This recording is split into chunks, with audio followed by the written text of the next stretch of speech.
Thomas Ashford used to believe that a man's worth could be measured in square footage. 6 months ago, he owned 3 restaurants across the city, a house with a pool he never had time to swim in, and a name that meant something on reservation lists. Now, he owned a single key, worn smooth at the edges, and it opened the door to a bakery that hadn't seen a working oven in 2 years. The bank had taken the restaurants first, then the house. Then, slowly and more painfully, the people who had called themselves his friends, when the money was still flowing, stopped calling at all. Thomas didn't blame them, not really. He'd built his life on being useful to people, on giving them something they wanted, and when he no longer had anything to give, there was no reason for them to stay. That was the arithmetic of the world he'd lived in, and he'd never questioned it until it was applied to him. The one thing the bank couldn't take, because it had no monetary value on any ledger, was a small leather notebook that had belonged to his grandmother, Eleanor. Inside it, in handwriting that had faded to the color of weak tea, were her recipes, bread mostly, but also the small rituals that went with them. Fold the dough like you're tucking in a child. Let it rest until it forgives you. Thomas had read that line 100 times since losing everything, and only recently had he started to understand what she meant. He'd found the bakery by accident,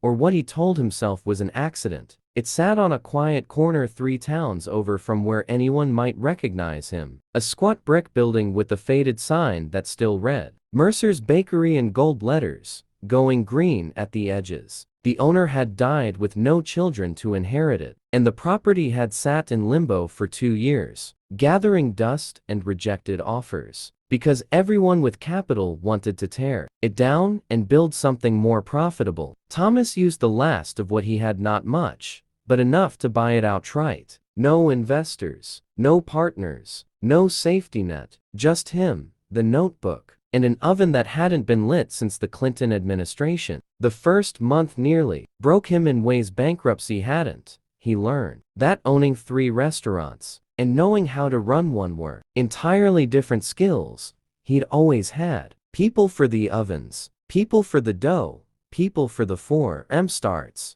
Now, he was the people. His hands blistered. His bread came out dense as bricks more often than not. He burned 3 batches in a single week and sat on the floor of the kitchen at midnight, flour in his hair, wondering if his grandmother would recognize what he'd done to her recipes, or to himself. But something in him refused to stop. Maybe it was stubbornness. Maybe it was that the bakery, unlike everything else he'd lost, asked nothing of him except his hands and his attention, and gave back exactly what he put in, no more and no less. There was an honesty to that which the rest of his life had never had. By the 2nd month, the bread started to come out right. Not perfect. His grandmother's rye still eluded him, but right enough that when he set a loaf outside his door each morning, as a kind of quiet offering to the empty street, a few people started to notice. An elderly man named Walter, who walked his dog past the bakery every morning at 6, became his first customer, paying in exact change and telling Thomas, without being asked, that the bread reminded him of a place his mother used to take him as a boy. A young mother named Priya started coming by on Thursdays for the sourdough, her toddler pressing sticky handprints against the bakery window while Thomas worked the counter with flour, still dusting his forearms. He didn't tell any of them who he used to be. There was no reason to. In this town, he wasn't the restaurateur who'd flamed out spectacularly enough to make the local business papers. He was just the man who baked bread and kept odd hours and didn't smile much, but who remembered how you took your coffee after the 2nd visit. It was on a gray Tuesday in October, the kind of morning where the sky couldn't decide if it wanted to rain, that the bell above the door rang, and Thomas looked up to see a woman standing in the doorway he hadn't expected to see again, as long as he lived. Her name was Eleanor Marsh, no relation to his grandmother, a coincidence that had unsettled him the first time he'd learned it. Years ago, when they were still together, she had been the person he loved most before the restaurants consumed him entirely, before he decided that the 90-hour weeks were a temporary sacrifice for a permanent gain. She had told him, in their last real conversation, that he was building an empire out of everything except the things that mattered, and that she couldn't keep loving a man who wasn't there to be loved. He hadn't understood it then. He'd been too busy expanding, too convinced that success was a place he could arrive at and then finally rest. He understood it now, standing behind a bakery counter with flour under his fingernails and nothing left to prove to anyone. She looked older, in the way that suited some people. A few more lines at the corners of her eyes. A steadiness to her that hadn't been there before, or that he simply hadn't noticed because he'd been too busy elsewhere. She was staring at him with an expression he couldn't immediately place. Not pity, something closer to disbelief. "I heard there was a new bakery," she said finally. "I didn't hear it was you." He didn't know what to say, so he told her the truth. Because pretense had become a luxury he could no longer afford. He told her about the restaurants, the bank, the house, the silence from people he'd once called friends. He told her about his grandmother's notebook and the line about dough forgiving you if you let it rest long enough, and how he'd started to think that line wasn't only about bread. He told her he'd been ashamed, at first, to be doing something so small after doing something so large, and that the shame had taken months to burn off, the way flour burns off a hot pan, leaving something clean underneath. Eleanor listened without interrupting, which he remembered now was something she had always done well,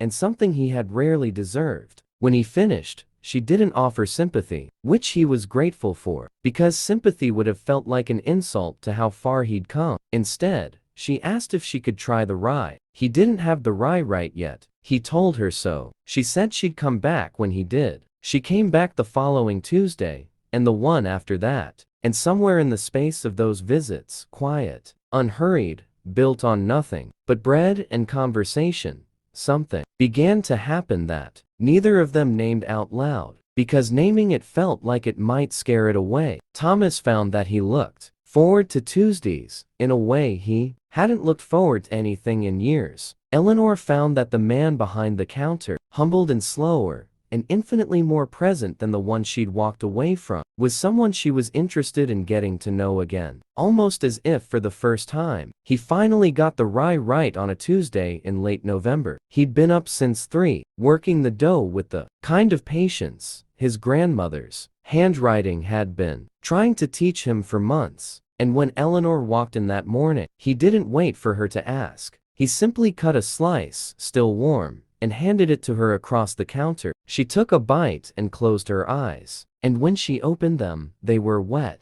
though she was smiling in a way that told him these weren't the sad kind of tears. "That's it," she said. "That's exactly it." He didn't know if she meant the bread or something larger than the bread. He decided it didn't matter. Some things, he was learning, didn't need to be separated out and labeled. The recipe and the man who'd finally learned to follow it. The bread and the love that had waited on the other side of his failure for him to become someone worth returning to. Outside, the gray sky had finally decided to let the sun through, cutting a long gold line across the bakery floor, across the counter, across the two of them standing there with a slice of rye bread between them and an entire, unwritten future stretching out past the door. Thomas thought about his grandmother's notebook, tucked safely in a drawer in the back, and the line he now understood better than any other. "Let it rest until it forgives you." He had rested. He had been humbled and stripped down and rebuilt from nothing but flour and patience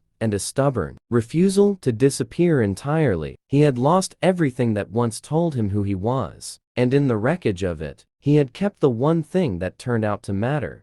Not the recipe alone, but what the recipe had taught him about starting over, about smallness, about the kind of life that doesn't announce itself with square footage or reservation lists, but earns itself one loaf, one morning, one act of showing up at a time. The bell above the door rang again as a new customer walked in, and Thomas Ashford, baker, not restaurateur, a man finally at peace with the difference, wiped his hands on his apron, smiled at Eleanor one more time, and got back to work.